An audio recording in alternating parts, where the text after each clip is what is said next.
Now, the 20th anniversary of the fall of the Berlin Wall is next Monday. As the world prepares to take note of that, another wall in Germany has become the subject of controversy and anger.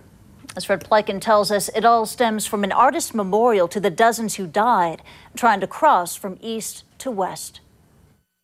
In 1989, the Berlin Wall was dismantled as Germans celebrated their unity.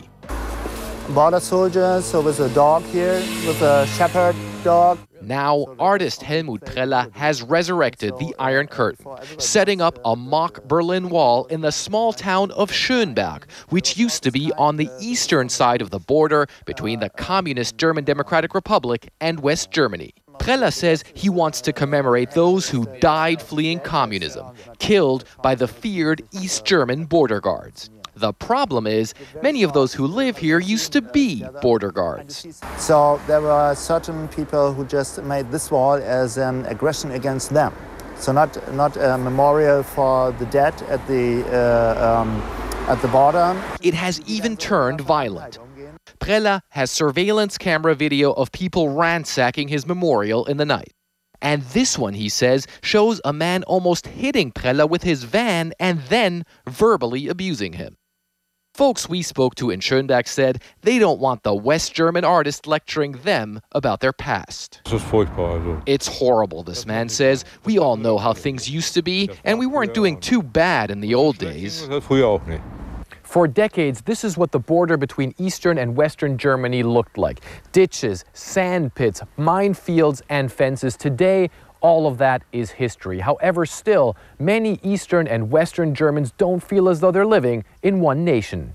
Prejudices have persisted since German unification. On the one side, what some call the arrogant West Germans known as Wessis. On the other, the supposedly ungrateful East Germans, the Ossis. Martin Sonneborn has made a mockery of the so-called wall in the mines.